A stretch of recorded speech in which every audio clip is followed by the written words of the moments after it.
가습기 살균제 참사가 세상에 처음 알려진 지 12년이 지났습니다. 지금까지 공식으로 인정된 피해자만 5천 명, 또 숨진 걸로 신고된 사람은 1,800명이 넘습니다. 그리고 오늘에서야 가습기 살균제 제조사와 판매사의 배상 책임을 인정한 대법원의 확정 판결이 나왔습니다. 먼저 자세한 내용 백인성 법조 전문 기자가 전해드립니다.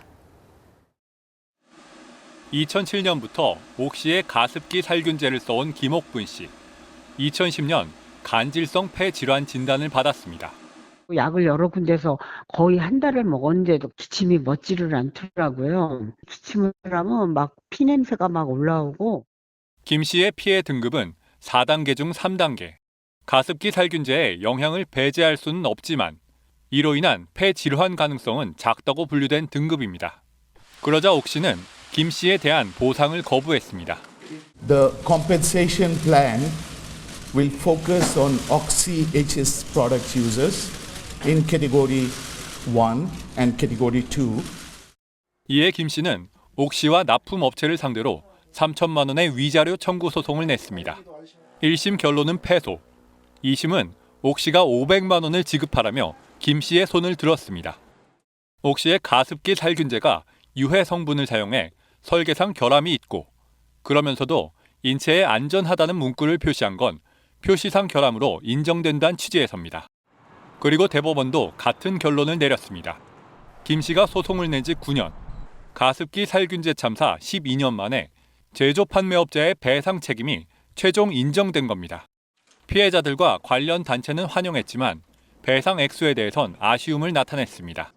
폐손상 3단계면 1, 2단계랑 차이도 별로 없거든요. 피해 크기는 액수로 결정되는 게 민사인데 그런 점에서 고민이 있죠. 현재 가습기 살균제 제조사들을 상대로 민사소송을 진행 중인 피해자는 파악된 것만 300명 가까이 됩니다. 이번 판결은 다른 소송들에도 영향을 미칠 전망입니다. KBS 뉴스 백인성입니다. 네, 이렇게 대법원이 인정하면서 피해자들이 배상받을 가능성은 높아졌습니다. 하지만 살균제 참사를 다 해결하려면 남은 숙제가 많습니다. 재난미디어센터 연결해서 더 짚어보겠습니다. 김진호 기자, 오늘 대법원 판단 다시 한번 들여다보죠. 이 다른 기업 피해자들 배상은 어떻게 되는 겁니까?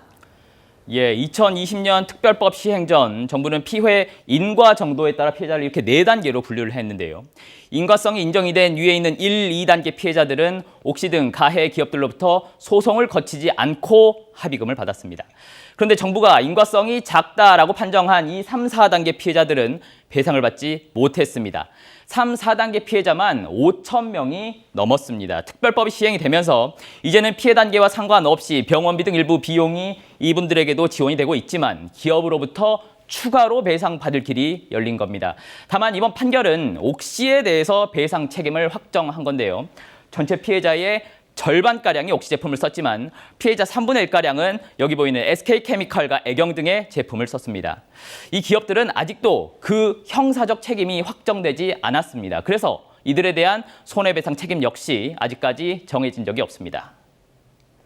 네, 가습기 살균제를 만든 건 마찬가지인데 옥시와 SK케미칼 또 애경이 무슨 차이가 있는 겁니까? 가습기 살균제 성분 차이가 가른 결과입니다. 옥시 제품은 이 PHMG라는 물질로 만들었는데 질환과의 인과성 등 피해를 과학적으로 입증하는 데 그 성과가 있었습니다. 최근 환경부가 옥시 제품과 폐암과의 연관성을 공식적으로 인정하기도 했고요. 쟁점은 SK케미칼과 이 애경 제품은 CMIT와 MIT라는 혼합물로 만들었다라는 점입니다. 이 성분은 환경부 동물 실험에서 폐섬유화가 발견되지 않았다라는 연구 결과가 나오기도 했습니다. 이렇게 인과성에 대한 과학적 입증이 부족하다라는 등의 이유로 1심에서 기업 측은 무죄 판결을 받았고 2심은 내년 1월에 그 선고가 내려집니다. 그동안 인과성과 관련된 여러 연구 결과도 제출이 된 만큼 재판부가 어떤 판단을 할지 주목이 됩니다. 네, 가장 중요한 건 피해자 지원 문제입니다. 이 소송과 별개로 가해자와 피해자 사이의 합의는 좀 진전이 있을까요? 합의는 결론적으로 아직 먼 일입니다. 먼저 피해 질환과 범위를 인정하는 것부터 쉽지 않습니다. 가습기 살균제의 모든 성분마다 어떤 질환을 어떻게 일으키느냐를 연구하는 건 시간이 너무 오래 걸립니다. 지난달 기준 공식적인 피해자 7,800여 명 중 1,800여 명이 사망했고 진료나 간병으로 인한 생활고는 커지고 있습니다. 그래서 가해 기업과 피해자 간 빠른 합의가 중요하다라는 목소리가 힘을 얻고 있는데요. 문제는 여기도 꽉 막혀 있다는 것입니다. 2년 전 조정위원회라는 민간 기구까지 만들었습니다. 그런데 결국 종국성, 그러니까 한 번 합의하면 기업은 합의 후에 추가적인 책임을 지지 않는다는 조건에 양자 간의 입장차가 너무 컸습니다. 결국 결렬됐습니다. 이후 지난 9월 국회 공청회 형식으로 기업과 피해자 측이 다시 마주했지만 양자 간 입장차만 확인됐습니다. 지금까지 재난미디어센터에서 전해드렸습니다. 7년 전 폐암 진단을 받은 조인재 씨.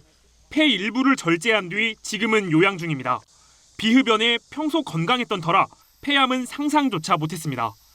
가족력 전혀 없고, 그리고 담배도 남편도 안 피웠고, 저 또한 뭐 흡연이라고는 산에 다니고 운동하는데 다녔고. 조 씨는 다만 직장에서 가습기 살균제에 3년 동안 노출된 적이 있었는데 그 외엔 폐암을 일으킬 다른 이유가 없다고 보고 피해 신청을 냈습니다. 하지만 거부당했습니다. 가능성 희박, 판정 결과에서 인과관계 없음, 그냥 그렇게 나왔더라고요. 10원 한 장 받아본 건 없어요. 지원은 없고 묻어두고서 있었지만 사실 조금 힘들었어요. 그 과정이 받아들이기가. 살균제 독성과 폐암 간 인과가 밝혀지지 않았다는 게 이유였습니다. 환경부가 그간의 입장을 바꿔 비록 다른 사례지만 인과를 인정하는 첫 판단을 내렸습니다. 가습기 살균제에 노출됐던 30대 비흡연자 남성이 폐암에 걸려 사망한 사례에 대해 가습기 살균제가 폐암을 유발했다는 점을 인정한 겁니다. 그동안 연관성을 입증하는 여러 연구 결과가 발표된 게 영향을 미쳤습니다. 오랜 기간 동안 피해 인정을 기다려온 분들을 위해서는 폐암 피해 구제를 더 이상 늦출 수 없다는 우선적으로 전문소위원회에서 인과관계를 인정한 폐암 피해자부터 관련 단체는 늦었지만 다행이라면서 피해자 개인별 심사 대신 폐암에 대한 포괄적 구제 절차를 진행하는 신속 심사를 요구했습니다. 굉장히 오래 걸립니다. 예년에 그랬습니다. 막 4년, 5년 걸립니다. 역학적인 또는 독성학적인 기전이 밝혀진 경우에 신속 심사 질환으로. 환경부는 나이 어린 비흡연 환자를 우선 구제하겠다면서도 유전 등 다른 요인으로 폐암에 걸릴 수도 있다며 신속 심사 요구에는 선을 그었습니다. KBS 뉴스 오대성입니다. 가습기 살균제 피해로 10년 넘게 투병 생활을 하던 아내가 3년 전 세상을 떠난 뒤 김태종 씨의 삶도 무너졌습니다.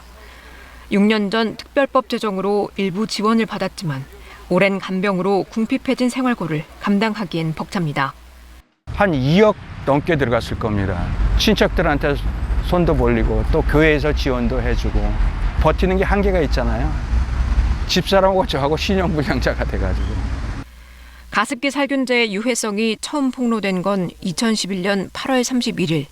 참사 12주기를 맞았지만 피해자와 유족들은 여전히 기업의 사과와 피해 보상을 요구하는 목소리를 내고 있습니다.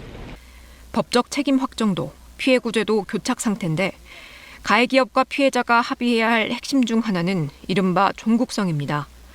한 차례 합의로 가해 기업이 참사와 관련한 책임을 모두 진 것으로 본다는 겁니다.